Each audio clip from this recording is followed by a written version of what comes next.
sobre el que vamos a trabajar hoy, o sobre el que voy a exponer la experiencia, lo que he ido aprendiendo durante todos estos años, pues es muy complejo y sobre todo es muy amplio. Ayer hablaba con Elena al final y digo, pues como tenga que hablar de ambos fenómenos, el que tiene que ver con la violencia ejercida por chicos y por chicas hacia sus compañeros, que denominamos vulgarmente acoso escolar, una de ellas, ¿no? Y además de lo que es la violencia autoinfligida, pues no voy a tener tiempo. No sé cómo lo voy a solucionar, pero voy a intentar ser efectivo.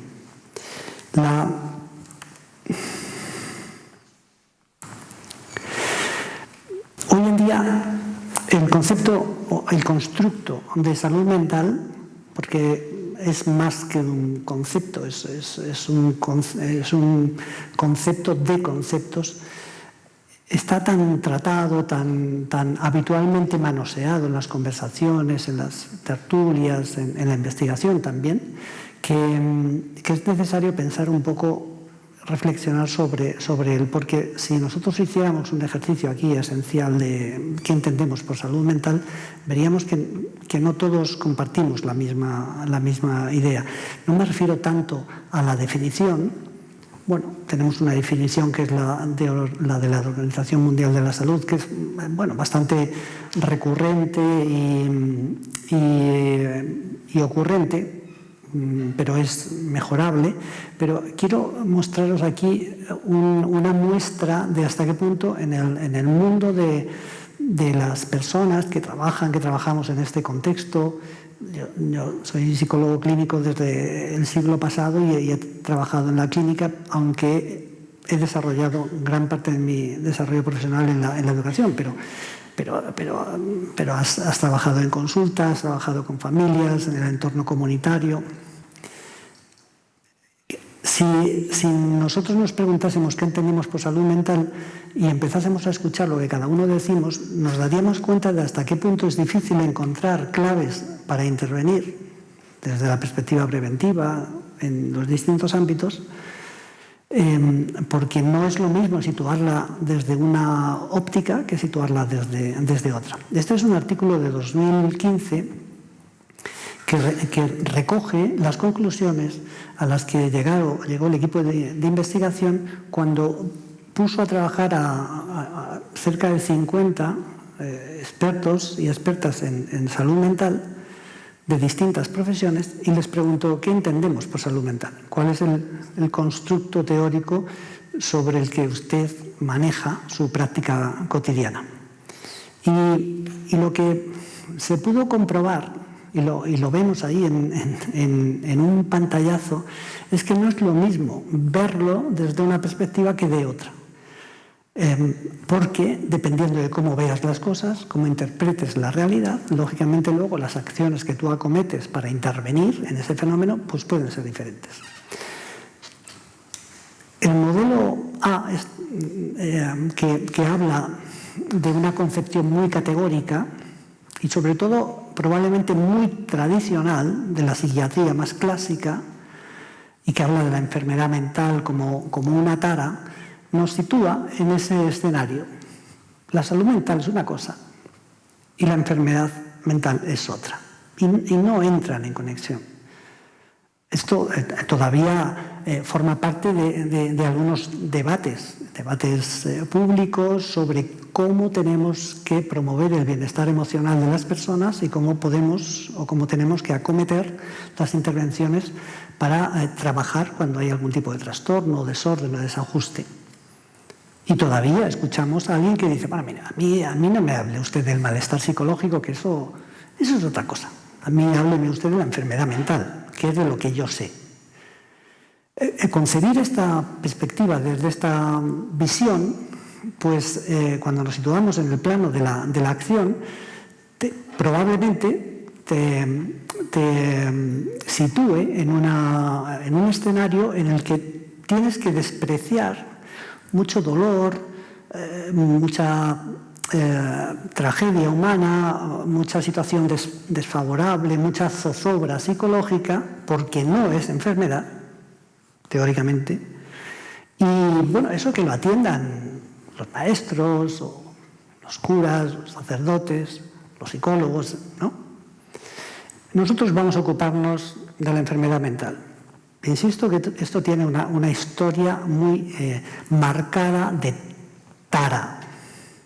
tarado, y muy cercana a la... Bueno, yo aquí me puedo equivocar, pero no lo digo yo solo. Hay lineamientos en este sentido, muy cercana a las posiciones que han sustentado la elaboración, el diseño y el desarrollo de las clasificaciones internacionales de enfermedades y trastornos mentales, ¿no?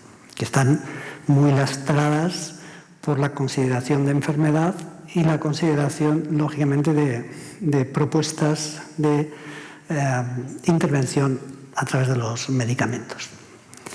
No es lo mismo situarse en esa perspectiva que situarse en estas otras dos, la B y la C, que empiezan a marcar sobre todo criterios de interpretación mucho más contextuales, ¿no? Es básicamente el modelo que permite responder cuando a alguien se le pregunta, bueno, ¿y aquí qué está pasando? Y ese alguien que tiene que responder dice, oye, déjame que lo mire. Depende.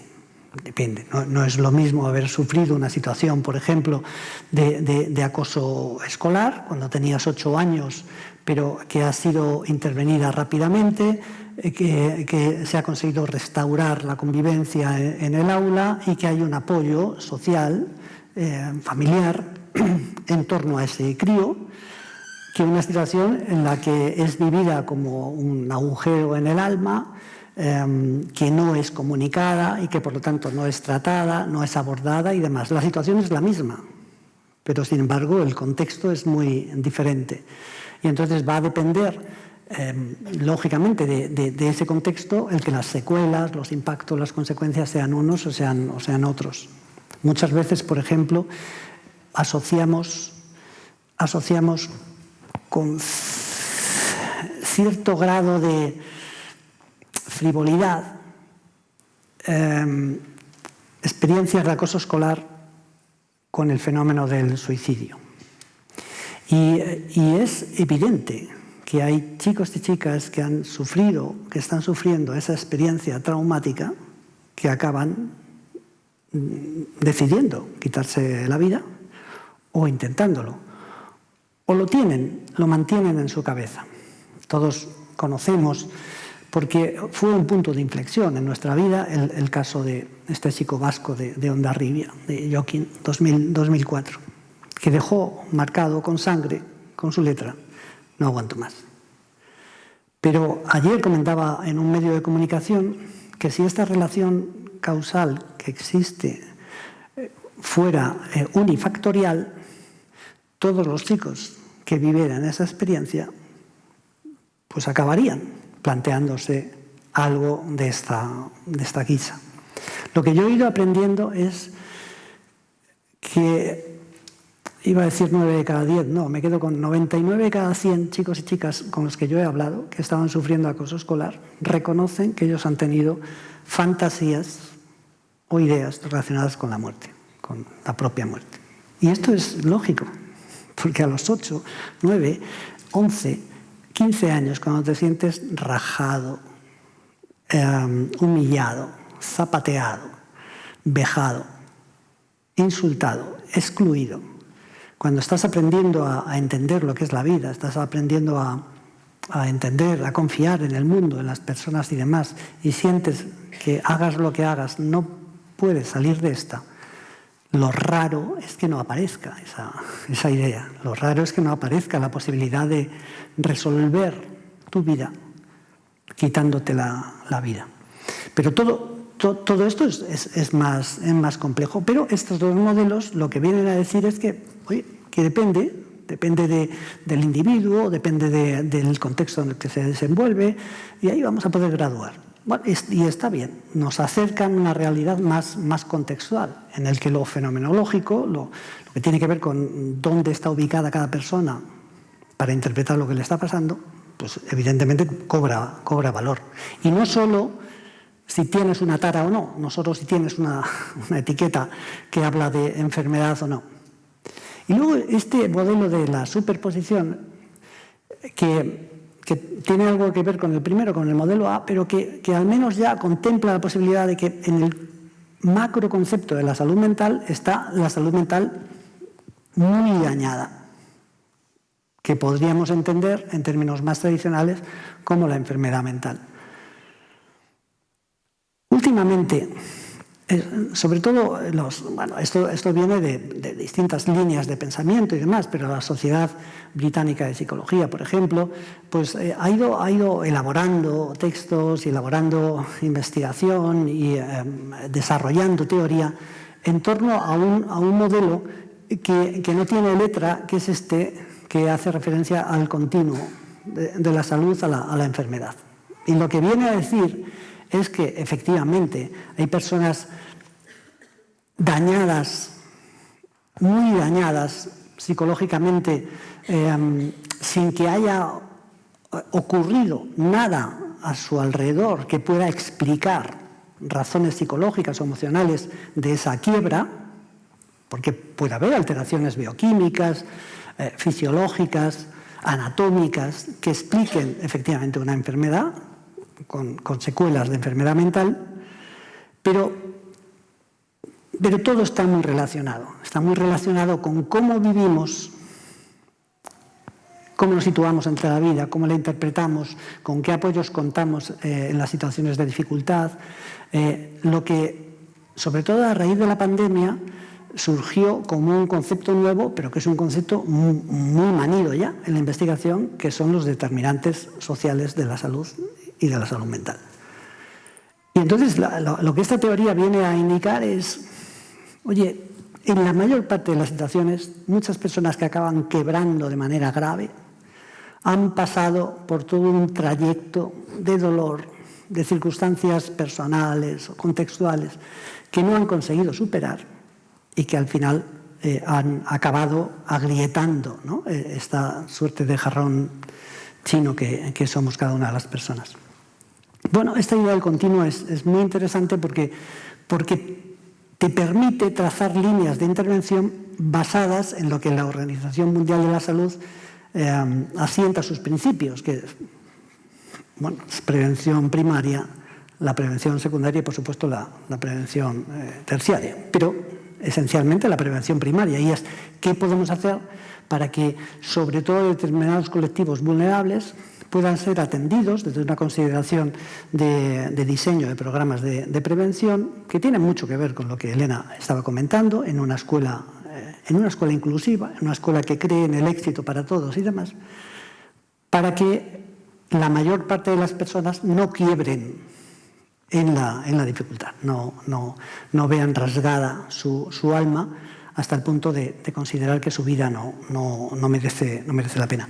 Nos encontramos en una situación en la que efectivamente las definiciones nos dan algunas pistas, ¿no? La Organización Mundial de la Salud, en una definición que es muy pulcra, pero que está bien, lo que viene a decir es, oye, mira, es un estado, en general, tener salud mental es encontrarse más o menos bien, es el estado del bienestar del que habla, ¿no? Es un estado de bienestar en la que cada uno de nosotros somos conscientes de quiénes somos, de nuestras dificultades, de cómo nos caemos, de cómo nos levantamos, de nuestras inquietudes, de nuestras necesidades, que podemos afrontar las tensiones de la vida. Esto es especialmente importante, está ahí en el medio, en el corazón, pero es especialmente importante. Es decir, la definición ya nos habla, vamos a pensar en los adolescentes enseguida, en los niños, ¿no?, pero ya nos habla de que sí, tú puedes estar bien, pero estar bien significa saber afrontar el día a día con los palos que el día a día te da. Porque si solo estás bien, solo eres capaz de estar bien cuando las cosas son happy, pues entonces eso de salud mental tiene más bien poco, en el sentido muy coloquial. Tienes que saber afrontar las tensiones de la vida. Y las tensiones de la vida tienen que ver a veces con que tú estás más o menos bien, estás trabajando, tus hijos han ido al cole, estás en tu trabajo y tal. Te llama tu madre, que tiene 75, 76, 77 años, a la que les llevas los niños de vez en cuando, a la que vas a acompañar, con la que comes algún fin de semana, y te dice, hijo, me han detectado unas células cancerígenas. Pero mamá, no, hijo, no te preocupes, que esto no va a ser nada. Como son las madres, es que estoy contando una historia personal. Como son las madres, te despreocupan casi a ti, ¿no? Y entonces, tú, que tienes la vida más o menos organizada y demás, que es una persona que podrías decir, oye, no soy feliz en el sentido, yo diría, americano del término, que es la exultancia y demás, pero estoy bien. Virgencita que me quede, como dicen, virgencita que me quede como esté, ¿no? Pero de buenas a primeras, ese día vas a ver a tu madre, las cosas de tu trabajo, no sé qué, quedan aisladas, lloras un rato con ella, intentas darle ánimos y ves que ella te da ánimos a ti. Ha aparecido una tensión, pero una tensión además normativa, es decir, que va a aparecer. Todos los seres humanos sabemos que en algún momento esta tensión ligada a las generaciones, a los que han sido, a los que son nuestros, va a aparecer. Y en ese momento tienes que pensar, yo mañana me voy a levantar, voy a mirar de frente, voy a sonreír a mis hijos, voy a seguir llevándoles al cole, voy a hacer mi trabajo, pero voy a pensar en mi madre y voy a pensar en qué puedo hacer para ayudarla y demás. Durante un tiempo estás quebrado, hasta que llegas a decir, es que esto son cosas que pasan, tengo que hacer lo que pueda, tengo que dar lo que tenga, tengo que dar de mí lo que pueda, pero tengo que seguir vivo. ¿En ese momento estamos enfermos o no?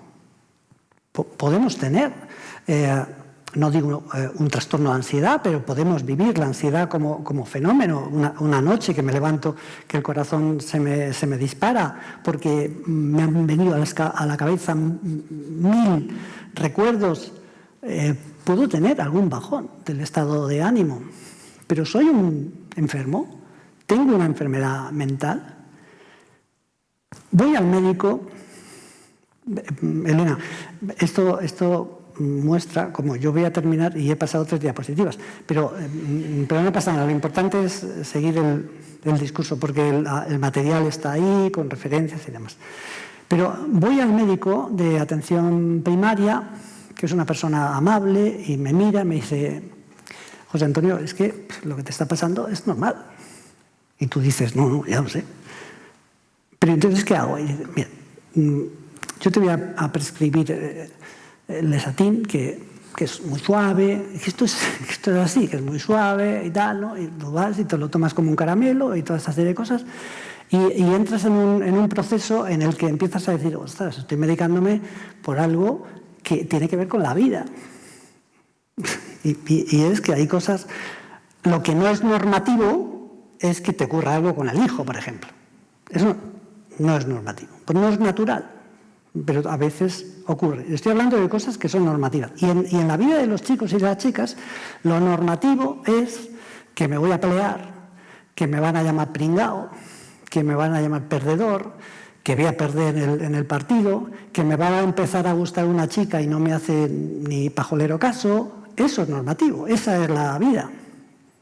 Y esas son tensiones que los pequeños, las pequeñas tienen que aprender a soportar para no quebrar.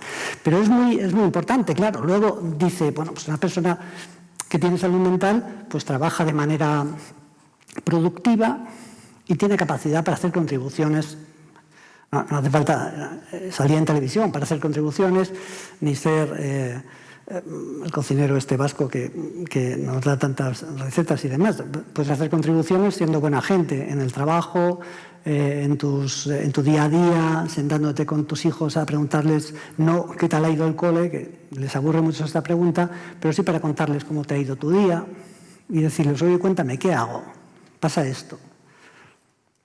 Yo recuerdo cuando esto que os he contado pasó, que yo me senté con mi hijo mayor y le dije, te voy a llorar un poco, ¿tú qué harías?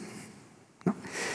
Bueno, en ese momento valoré, digo, le meto a mi hijo en este fregado y tal. Bueno, no sé, él ahora es médico y en aquel entonces era un chico de bachillerato, pero la historia está en que la salud mental como experiencia de vida está muy ligada a lo que nos pase. Esto es así. Y hay momentos en que hay personas que colapsan de tal manera, no siempre asociadas a un hecho a un estresor, a un hecho estresante, o que han pasado por tantas circunstancias vitales que están agotadas y un pequeño elemento en la vida acaba haciéndote caer, pero efectivamente todos lo sabemos, los que hemos trabajado en esto, hay cuadros de trastorno del estado de ánimo, cuadros de depresión mayor, por ejemplo, que no están asociadas a un hecho que podamos entender o interpretar como que justifica esa situación. Y entonces ahí empiezan todas las cuestiones relacionadas con lo bioquímico, en qué medida. Pero incluso entendiendo eso, despreciar el factor del contexto, diciendo esto no es importante porque lo que te pasa a ti es porque tienes unos cables se te han cruzado, es un error. Porque lo que hace es privar a ese contexto de la reflexión sobre qué podemos hacer para que esta persona no se sienta estigmatizada, se sienta siempre cuidada, apoyada, etcétera, etcétera. El estigma en salud mental es un elemento que todos conocemos bien. Y cuando hacemos referencia a esta definición y la trasladamos a lo que pueden vivir los chicos, las chicas, pues yo he considerado estos 4 indicadores. Claro, los chicos que son conscientes de sus emociones, que son capaces de autorregularse, que son capaces de hablar de cuándo se han desregulado. Cuando un niño te dice, ayer se me fue la pinza, profe, y está mal, no me siento bien, eso está bien, ese día te desregulaste, pero has sido consciente, y no es que me pidas perdón, que también está bien saber pedir perdón, sino que eres consciente de que, oye, uno puede ser mejor si llega a controlarse más. Un chico, una chica con salud mental tiene relaciones razonables en el seno de la familia, con los compañeros, con los profes, con los amigos. Digo razonables, no digo de éxito. A mí me da, o sea, de éxito tal como lo entendemos en muchas ocasiones. Yo ya hace mucho tiempo que no trabajo así con grupos de padres y estas cosas, ¿no? Pero alguna vez. Pero recuerdo conversaciones, sobre todo trabajando en clínica, cuando los padres me decían, chicos, por ejemplo, que habían sido, voy a decirlo de otra manera, que habían ejercido violencia contra sus compañeros, claramente, ¿no? Y entonces hablabas con los padres y te decían, bueno, pero es que mi hijo es un líder. Y yo decía, joder, esto del concepto de liderazgo vamos a tener que hacer un ensayo sobre él. Porque yo decía, ¿pero líder en qué? No, pero es que él lleva... expresiones como estas, ¿no? Se cuelga la clase a la espalda y entonces sus decisiones son importantes y tal.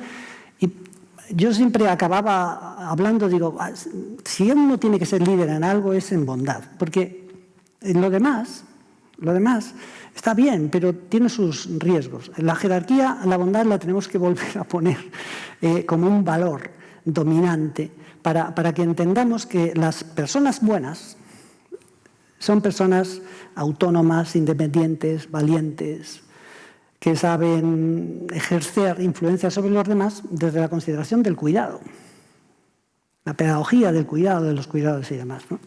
Entonces, yo puedo ser un niño tímido, una niña tímida. Yo siempre defiendo a los tímidos, digo, pero ¿por qué nos tenemos que meter? No, es que le faltan habilidades sociales. Y joder, con las habilidades sociales. Y entonces, ¿ahora qué hacemos? No, es que le faltan. Y digo, ya, pero... ¿Y ahora qué hacemos? Pero, José Antonio, es que le faltan. Y esto es como una especie de bucle, ¿no? Entonces, sí, que vaya el psicólogo. Mira que lo está diciendo el decano del colegio de la psicología. Y yo digo, joder, con el psicólogo ya está bien. Es que hay críos que son tímidos y tú les preguntas y dices, profe, es que a mí no me importa ser así, yo hablo cuando... ¿No? Yo exalto siempre a los tímidos porque son gente diferente. A mí me parecen gente especial. Pero hay veces que no los consideramos como formato medio, porque esta sociedad en la que estamos, tendemos a valorar más al que sobresale de alguna manera. Sobresale en el fútbol, pregunta, yo, profe, no sé qué tal. Bueno, es decir, que uno puede ser tímido, callado, reservado y tener buenas relaciones en el seno de... Yo me acuerdo que no doy la sensación de tímido, pero yo, no se lo cree nadie, pero yo en el colegio era muy tímido. Yo me acuerdo que no me atreví a decirle a una chica que me gustaba, no lo sé, yo me tiré sin dormir. Pero lo importante es que uno sepa reconocerse, tener actividades, cosas que te gustan, que te interesan, y por supuesto también que el rendimiento escolar sea razonable. Si tú estás todo el día en la cuerda floja y tus padres van, no, mira, es que no se esfuerza, es que no sé qué, es que tiene dificultades en esta asignatura.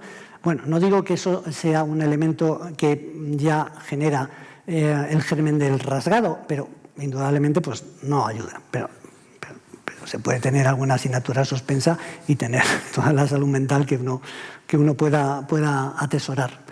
Pero ¿dónde estamos ahora?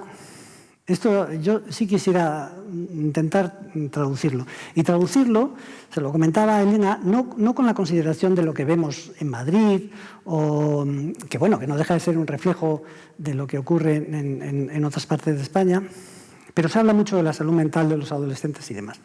Y en los grupos de investigación en los que ando metido, lo que estamos haciendo, hay cosas que ya sabemos. Y hay cosas que se están diciendo que no son verdad y otras que no se dicen que deberían tomarse en consideración. Por ejemplo, sí sabemos, y lo sabemos porque hay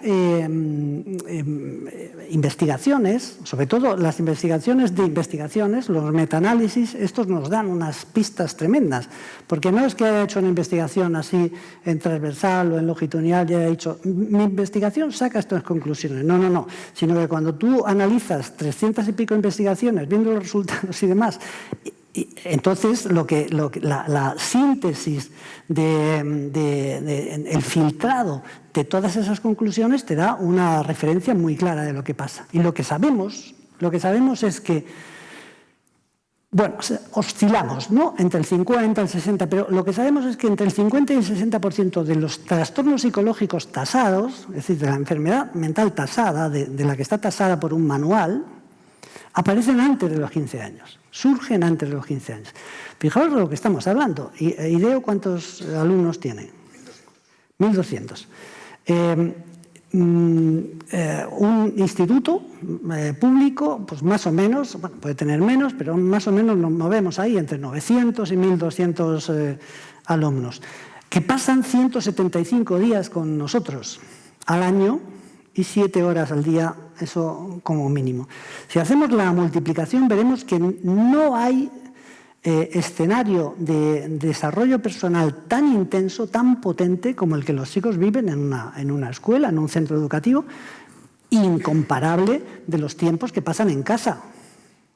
Porque tenemos que restar al menos las 8 horas de sueño. Y los tiempos que pasan en casa son... no digo despreciables, pero son, comparándolos con la intensidad de las vivencias, experiencias que viven en un centro educativo, que es donde ocurre todo.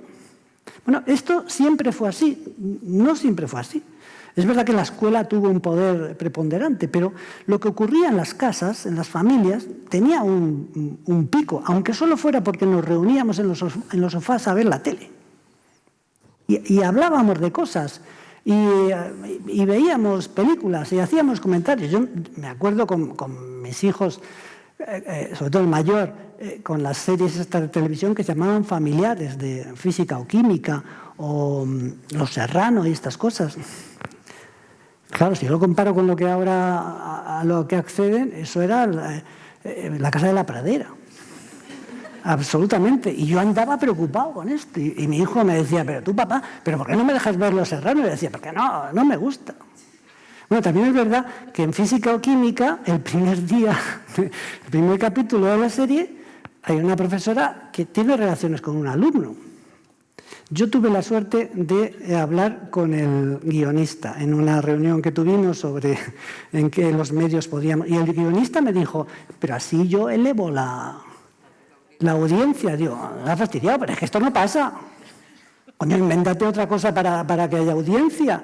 Porque yo me imagino un niño de 11 años que va a ir al instituto el año que viene y ve eso y dice, ostras, a ver qué profesora me toca. No digo que lo piense así, pero lo que piensa no lo sé. Bueno, en cualquier caso estamos hablando de esas series de televisión. Pero a lo que quería referirme es que los sistemas, y esto es algo que yo he intentado traducir en ese texto que amablemente Elena, y se lo agradezco mucho, ha presentado ahí en una diapositiva, es que el sistema educativo tiene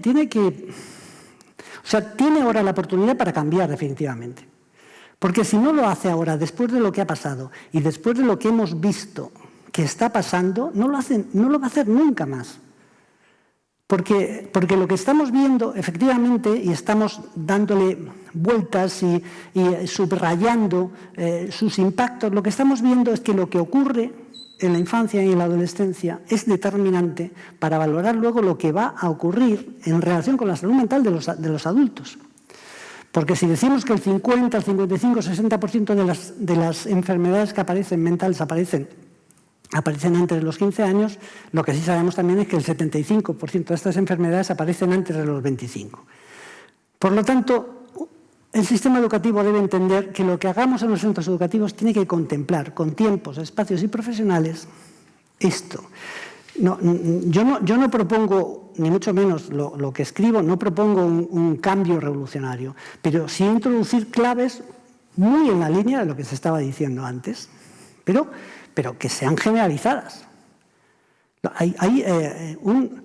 Si nosotros nos vamos al liceo de Aristóteles o a la academia de Platón y demás, bueno, podemos entender lo que es un escenario educativo, ¿no?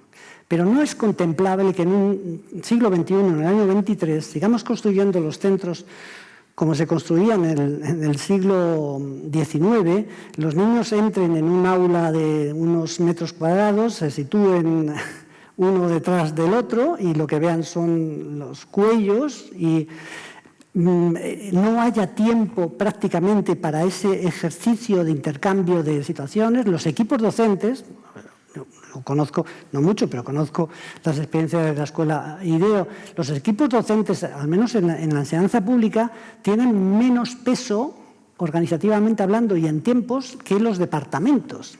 Y esto no es contemplable hoy en día, porque lo que nosotros tenemos que conseguir es que la gente que tiene a los mismos alumnos hablen. Pero se da más peso a cuál es el programa de matemáticas o el programa para que...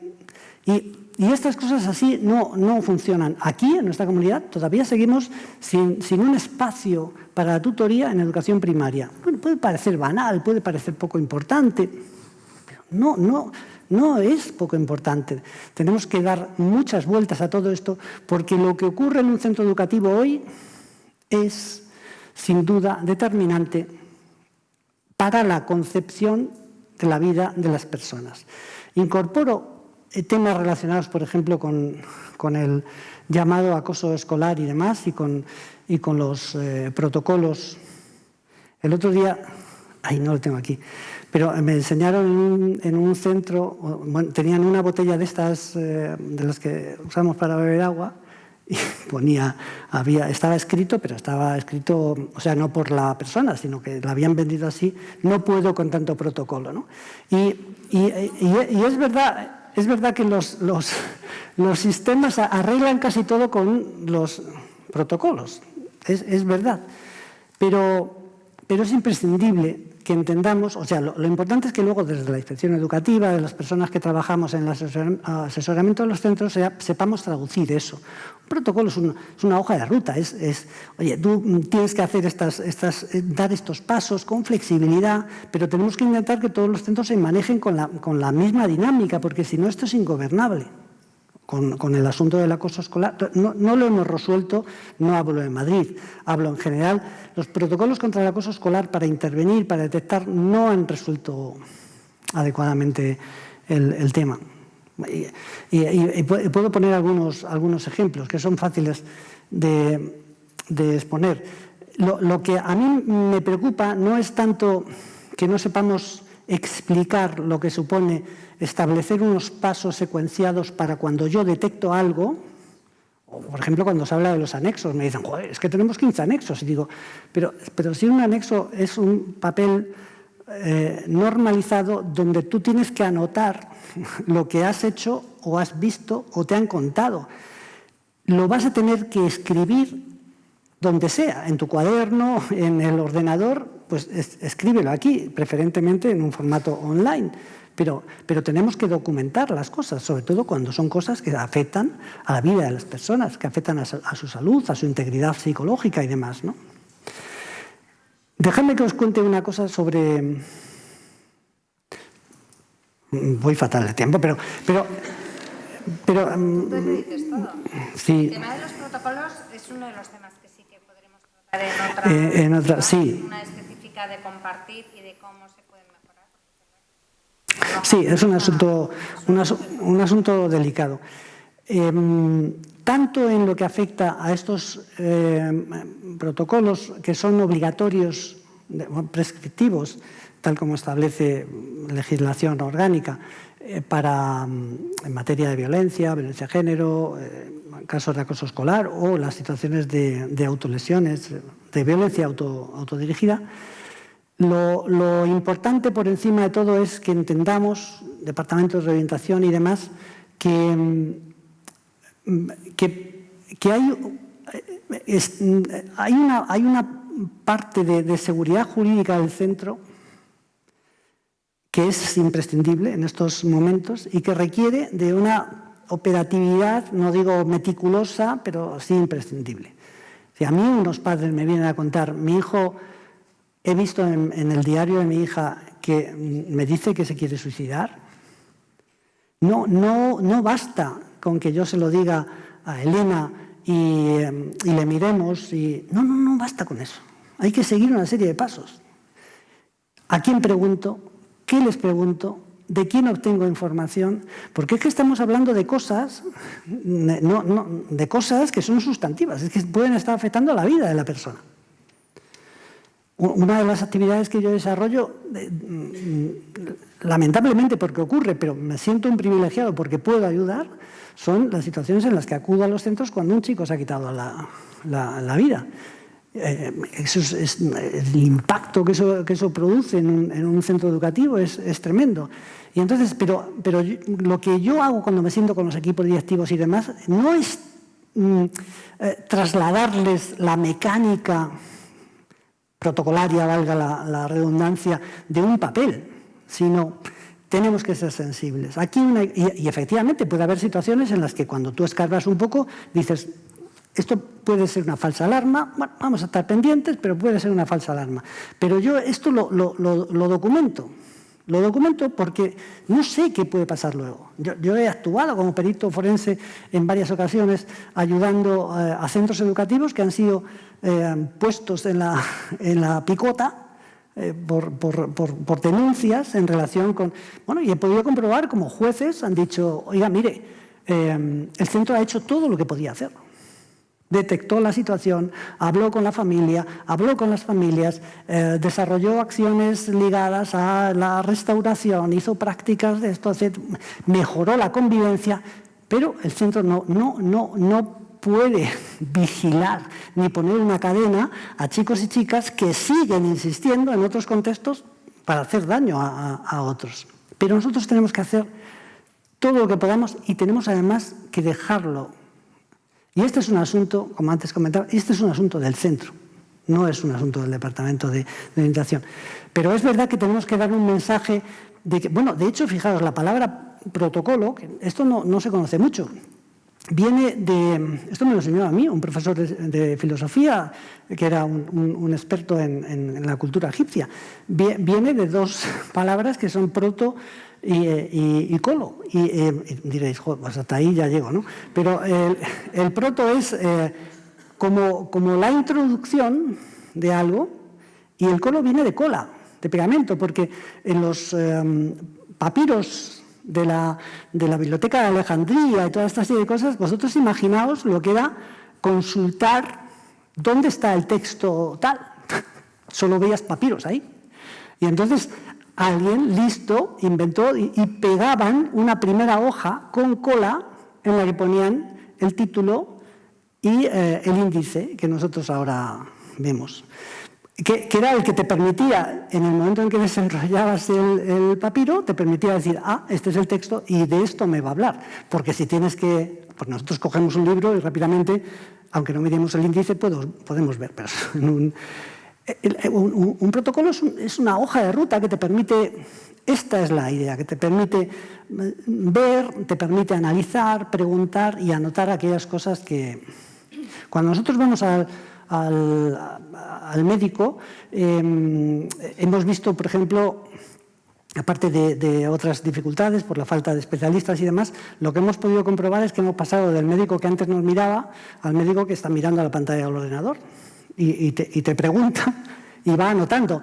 Se prioriza todo lo que tiene que ver con la historia clínica y demás, porque claro, aquí hay una historia que está muy relacionada también con la seguridad, que quede constancia de lo que le he preguntado, de lo que me ha dicho, no sé qué, y se da poco valor a la mirada. Mi hijo, el mayor, es un especialista en cateterismos y yo siempre que tengo la oportunidad de hablar con él, le digo, pero tú miras a los pacientes y digo, sí, papá, qué pesado eres. Digo, no, porque tú eres capaz de empezar a chutarle la cámara por ahí y no decir nada. Bueno, bromeamos en este sentido. Pero en los centros educativos nos encontramos con una realidad, y esto socialmente no se entiende, de una realidad que viene de los bajos fondos de la sociedad. Tenemos unas franjas de población muy desfavorecidas, la pobreza sigue avanzando, la pobreza económica y cultural y social, y luego las poblaciones más favorecidas, chicos, chicas, adolescentes, viven un escenario de mucha soledad, que explica muchos rasgados, aparentemente en un mundo hiperconectado. Aparentemente parece una paradoja, que yo puedo conectar con todo el mundo, que estoy en redes, en redes de mensajería instantánea, me cuento cosas y demás. ¿Qué os dicen los chicos? No traducen en muchas ocasiones esta sensación de soledad y de pérdida de identidad. No estamos ni mucho menos acertando, pero hay datos que ya nos dicen de qué va la historia. Este es un titular del 2021, es decir, estábamos todavía metidos en pandemia. Bueno, es un titular y los periódicos son un poco sensacionalistas, pero dice lo que verdaderamente pasa. La pandemia disparó los ingresos y la solicitud de ayuda en los servicios de urgencias. Dicho en cifras, ¿esto qué significa? Voy a hablar de datos de dos hospitales de Madrid, pero que son una referencia, el Niño Jesús, el Gregorio Marañón. En el Niño Jesús, en los años 21 y 22, se multiplicó por 2, es decir, se incrementó el 100% el número de chicos y adolescentes que acudían con sus padres a los servicios de urgencia porque habían hecho crisis. No podían, a las 3 de la madrugada. La mayor parte de estas situaciones no eran crisis relacionadas con enfermedad mental previa, sino eran crisis psicosociales de las que todos sabemos.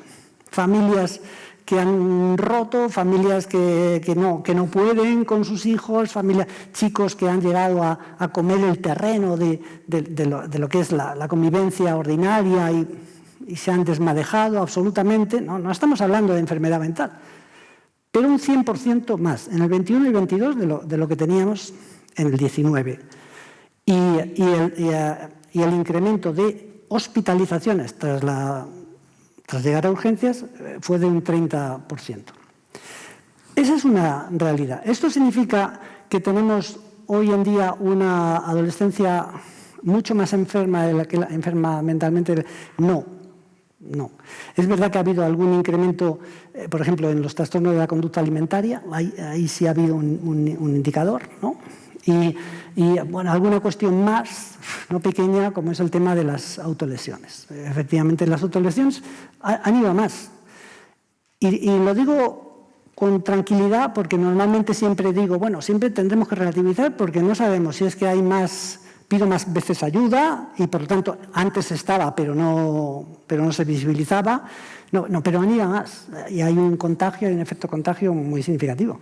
Hemos visto que en las autolesiones que hace 4 o 5 años, por supuesto, no aparecían en los escenarios de redes sociales, hoy en día están ahí y generan un efecto también llamada contagio en poblaciones similares. Bueno, son datos que pueden alarmar, pero que nos muestran una realidad, y una realidad que tiene un efecto positivo, difícil de tratar, y es que en general, hemos perdido miedo, no digo todo el miedo, pero hemos perdido miedo, parte del miedo a hablar, a comunicarnos, a decir lo que me pasa. Y nuestros adolescentes, nuestros chicos y chicas, hablan mucho más con vosotros seguramente de lo que con el profesorado, mucho más de lo que hablan con sus padres, lo cual no lo tenemos que mirar, pero cuentan mucho más cómo se sienten, piden más hablar, piden más exponer sus emociones y demás. Y esto tiene que ser abordado sin prisa, pero sin pausa desde las organizaciones. Es verdad que hay centros educativos, hablo ahora de la enseñanza pública, centros educativos que uno está aquí y otro está ahí en el mismo contexto geográfico y uno funciona con una visión abierta, dialogante, de escucha, de reducción de partes disciplinarios, de trabajo con prácticas restaurativas y demás, y el otro no. Y el otro tira por el decreto de convivencia, tal como dice. ¿Qué es lo que opera ahí? Pues esa visión de conjunto de un equipo docente que entiende que es que los tiempos que tocan nos obligan a pensar cosas extraordinarias del trabajo con los chicos y con las chicas. Esta imagen que ponía Elena antes, ¿no?, de cómo yo tengo que compartir el trabajo cooperativo con la idea del trabajo con padres, la cotutoría, en fin, todas estas cosas bien engranadas al final son un motor de cambio absolutamente brutal. Probablemente, perdón, y ya voy terminando. Probablemente estemos en un momento en el que parece que como sociedad estamos pidiendo ayuda de una manera muy significativa. Esta es una imagen muy simbólica porque la relacionamos con lo que ocurre en el cerebro, ¿no? Bueno, todos sabemos que efectivamente el cerebro es nuestro órgano rector y demás, pero lo importante es que entendamos que probablemente hemos ido construyendo un mundo a una velocidad tan grande en el que las inicialmente aparentes como revoluciones tecnológicas y demás han ido dejando jirones de piel por ahí en poblaciones vulnerables que ahora las recogemos diciendo esto, a ver quién lo arregla. Voy a poner un simple ejemplo que sabéis que es una realidad. Yo lo decía hoy en la radio, digo, bueno, que los que me escuchan luego me pongan a caldo. Pero si vemos los datos que nos dan los chavales entre 8 y 12 años, ¿no?, ya no hablo de los adolescentes, de consumo de pornografía, si hago caso de lo que me dicen ellos, que me están diciendo ellos y ellas lo que hacen, y yo pongo al lado en la otra balanza, digo, ¿qué estamos haciendo para contrarrestar esto? Que es muy poco o nada, pues entonces diré, bueno, los efectos que estamos viendo ahora, algunos indicadores tenemos de ellos, pero lo que va a ser no lo sé. Y sin embargo caminamos a una velocidad de vértigo y nuestros chicos, que operan muy bien en estos contextos, Y tienen que equivocarse, y se equivocan porque tienen que equivocarse, porque es una etapa para equivocarse. A veces se equivocan con cosas verdaderamente dramáticas. No soy muy dado a poner ejemplos exagerados, pero permitidme que cite lo último que hemos visto de la inteligencia artificial y de lo que ha pasado en Extremadura, en Almendralejo. Es decir, si un centro educativo ya tenía problemas antes para comprobar si unos chicos verdaderamente están haciendo daño a otro de manera intencionada, reiterada, con jerarquía de poder, si a veces tenemos dificultad porque los chicos no hablan, pues ahora con esta historia, es decir, es que lo tenemos verdaderamente complicado. ¿Dónde está la respuesta? ¿Dónde está la solución? Voy a decir algo que seguramente sea un error, pero verdaderamente me lo creo. En estos 15 años, que he estado trabajando mucho en estas materias, que en el fondo es trabajar en promover el buen trato, el cuidado y prevenir la violencia, e intervenir cuando ocurre. Y acabamos interviniendo también en violencia autodirigida, cuando empezamos a tomar conciencia, oye, de que había adolescentes, 4, 6, 8, aquí en la Comunidad de Madrid, que se suicidaban cada año. Y entonces tenemos que decir, oye, tenemos que hacer algo, pero no porque el centro lo esté haciendo mal, sino sobre todo tenemos que ver qué está pasando, tenemos que hablar con los alumnos y demás. Bueno, pues en toda esta trayectoria yo creo que el profesorado ha mejorado mucho más en las claves de cómo tiene que intervenir de lo que lo han hecho los padres y las madres. No siento sintonía en el colectivo de progenitores en relación con una idea que es, a mi hijo tengo que transmitirle unos valores esenciales de trato con los demás. Y cuando ocurre algo en el que mi hijo está, una situación en la que mi hijo está implicado, oye, por encima de que soy su padre, yo tengo que intentar ver cómo tengo que destripar esa situación. Yo cuento muchas veces, pero son cosas que están tasadas con la experiencia que yo he ido teniendo, que de cada 10 padres a los que tú les comunicas, oye, está suficientemente demostrado que tus hijos han participado de manera intencionada en dañar a otro, hay 9,5 que niegan la mayor y que además desprecian cualquier tipo de opinión al respecto. Muchos de vosotros sois padres y yo también, o sea que no estoy diciendo que los padres son malos. Lo que quiero decir es que no estamos ayudando suficientemente en una consideración de cuáles son las necesidades que tienen las poblaciones más vulnerables. Y los chicos y las chicas tienen un poder para hacer cosas. Tú has hablado también, Elena, de la tutoría entre iguales, de las experiencias de mediación, de las prácticas restaurativas, de los alumnos ayudantes. Una de las cosas que hace a este centro especial en relación con aquel es que aquí han dado protagonismo a los chicos y a las chicas. Y cuando los chicos y las chicas tienen protagonismo y se les dice, venga, ¿y qué podemos hacer con esto? Y los mayores opinan y van y hablan con los pequeños y demás. Es que todo esto, los efectos más negativos de todo esto desaparecen. Solo una serie de datos que nos ponen en situación. España no es ya el país mediterráneo de la siesta, del aceite de oliva, de las sillas en la puerta en la fresca y las cañas. Bueno, las cañas sí sigue siendo. Pero si dice la verdad esta agencia internacional, nos hemos convertido en el país que más psicofármacos consumimos. Y esto, en un país como España, el país del toro y esta historia, cuando lo leemos decimos, esto es imposible. Eso seguramente pasa en Finlandia, en Islandia, que no ven el sol, o en Rusia, o en estos sitios y demás. Está pasando en España. Y está pasando no solo porque probablemente en los países mediterráneos el asumir papeles o formas de considerar la vida de otras zonas del mundo pues haya generado choques importantes, sino que que probablemente nos hemos imbuido en una manera de atender el malestar psicológico. Y si solo atendemos el malestar psicológico con medicación, apaga y vámonos. A mí me decían el otro día, y con esto, en una situación un tanto polémica, en una conversación, que si titulares sobre suicidio, que si titulares no, titulares sí, que si se... Digo, mira, todo eso está muy bien, pero lo que hace que la gente se suicide no son los titulares, algunos sí.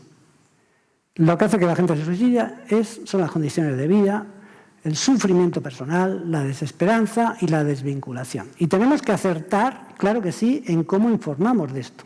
Y ahí hay teoría y hay escuelas. Pero dejadme que os diga una cosa. Si yo leo, cuando yo digo que voy a acabar, es fatal. Todavía me queda un poco más. Pero si yo leo, soy un chaval de 14 años, y yo veo que dos chicas no sé si era Allende, Gallego, no sé en qué localidad, se han tirado de un tercero o un cuarto piso y una ha fallecido y otra no. Y luego veo titulares y veo programas de televisión que dicen, claro, es que estaban siendo acosadas, sin ningún tipo de contraste, ni nada, estaban siendo acosadas estas cosas. Y yo soy un chico de 14 años que me veo en esa situación, que estoy así, que no veo salida porque no soy capaz. La posibilidad de pensar, esa es una salida, desde luego, se incrementa de una manera muy significativa. ¿Eso significa que no debo informar yo de eso? Sí, claro que debo informar, pero con criterio. Debo informar diciendo, 2 chicas han intentado quitarse la vida, una de ellas, pero debo evitar que se han tirado de un tercero sin ascensor, que si cayeron en una baldosa que era blanca, que se dejaron un resto... Es que esto lo he oído yo. Eso es así y tenemos una responsabilidad grande. Pero la gente acaba tomando decisiones traumáticas, muy dramáticas, fundamentalmente porque no puede más. Y entonces, mientras no trabajemos, los sistemas que son muy listos dicen, al final me sale más barato invertir en medicamentos que invertir en un cambio en el sistema educativo o en cómo construyo las ciudades o cómo entiendo la atención primaria o en cómo hago la intervención social. Al final es mucho más barato pagar a las farmacéuticas, sin lugar a dudas. Pero la gente lo que nos está diciendo es, mucha gente no está viviendo bien. Incluso los que están viviendo bien desde el punto de vista económico y social, en muchos casos, chicos y chicas tienen una pérdida de sentido, de identidad, que es preocupante. Y los centros educativos estamos ahí. Nos falta, se ha dicho, formación inicial es imprescindible. Ahora, en estas nuevas realidades, que no son tan nuevas, porque chicos y chicas con problemas de salud mental importantes ha habido siempre en los centros educativos. Y esto se sabe desde antes de la pandemia. Bueno, ahí estaremos intentando ayudar y colaborar. Bueno, es una buena pregunta. Si a mí me preguntasen, yo creo que la tecnología no la podemos erradicar de los centros educativos. A mí cuando me dicen que los centros no utilicen la tecnología, yo creo que ahí hay pocos riesgos. Es decir, que los riesgos de que los chicos se adentren en escenarios oscuros o generen experiencias de ciberacoso durante ese tiempo es difícil porque está controlado por la actividad docente y demás, ¿no? Bueno, yo creo que se le ha dado una dimensión excesiva, sinceramente, al poder de las tecnologías en relación a la formación del ser humano, pero yo creo que tienen que estar en la escuela. Lo que yo creo es que hay una necesidad de que los adultos veamos qué modelo estamos desarrollando y cómo nuestros hijos siguen al pie de la letra casi lo que nosotros hacemos, el cómo vivimos, el cuánto lo utilizamos, la importancia que le damos al dispositivo, etcétera, ¿no?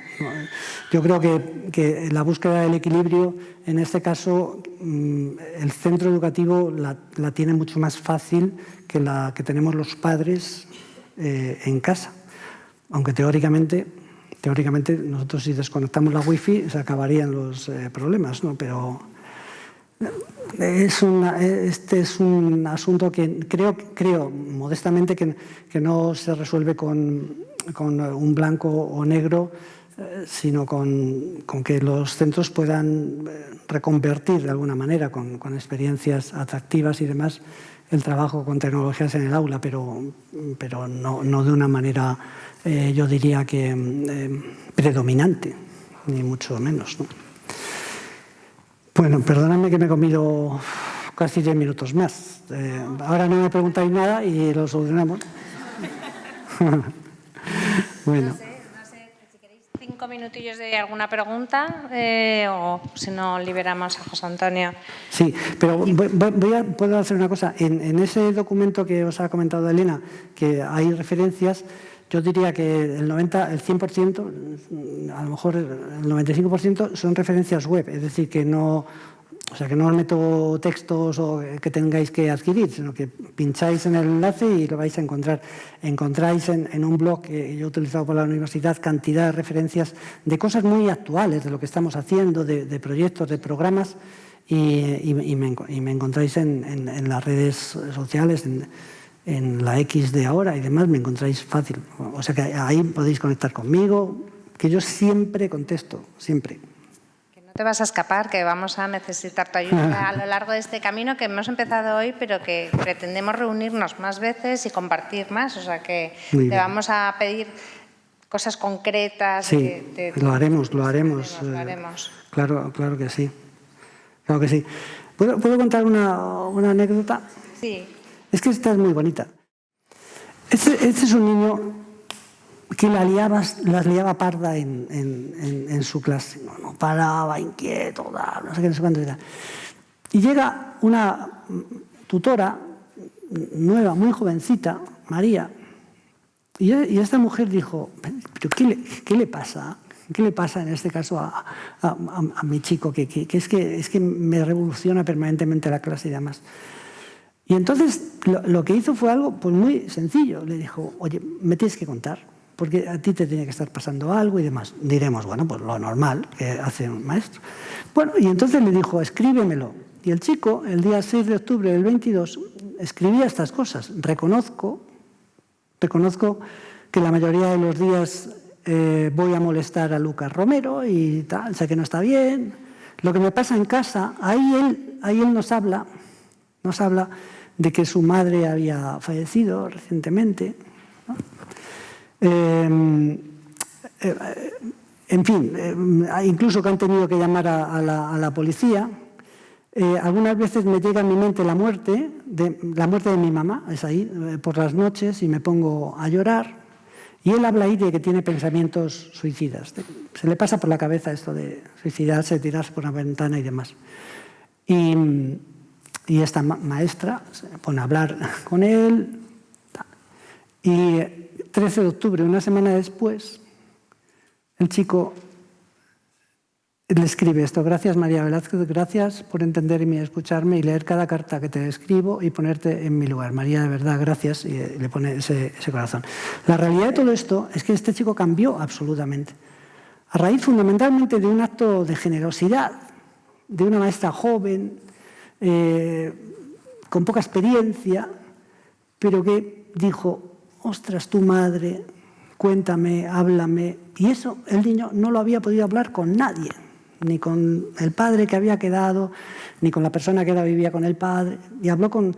Entonces, las posibilidades que tenemos a veces de entregarnos desde la generosidad, el cariño y la ternura a nuestros chicos abren una frontera de unas posibilidades de crecimiento personal que normalmente no valoramos suficientemente. A mí me critican mucho cuando defiendo siempre al profesorado. Habrá profesores mejores y peores, como los hay en todos los gremios profesionales, pero creo que se es profundamente injusto con la labor diaria que se acomete en muchas ocasiones con pocos mimbres, con muchas dificultades y teniendo que cargar con las pesadas cargas que la sociedad pone encima.